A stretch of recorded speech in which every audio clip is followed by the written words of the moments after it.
கானல் நீர்.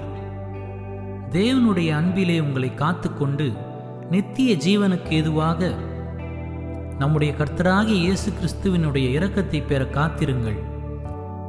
யூதா 1:21. நீ இன்றைக்கு காண்கின்ற அனைத்துமே ஒரு நாள் மறைந்து போய்விடும். கசப்பான அனுபவங்கள், ஆறாத காயங்கள், மறக்க முடியாத சம்பவங்கள் மட்டுமல்ல, நீ அனுபவித்த சந்தோஷங்கள், பெற்றுக்கொண்ட பெருமிதங்கள், குதூகலித்த வெற்றிகள் அனைத்துமே கானல் நீர்தான். ஆனாலும் நீ சந்தோஷமாய் நாட்களை நடத்தும்படிக்கே நான் உன்னை வழி நடத்துகின்றேன். காரியங்கள் இப்படியாக இருந்தாலும் நீ சோர்ந்து போய்விடாதே.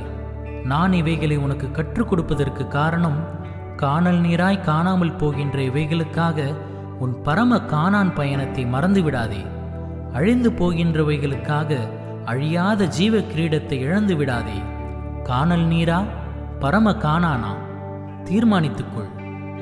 கண்டு கழித்தவையும் உண்டு கழித்தவையும் ஒன்றுக்கும் உதவாது.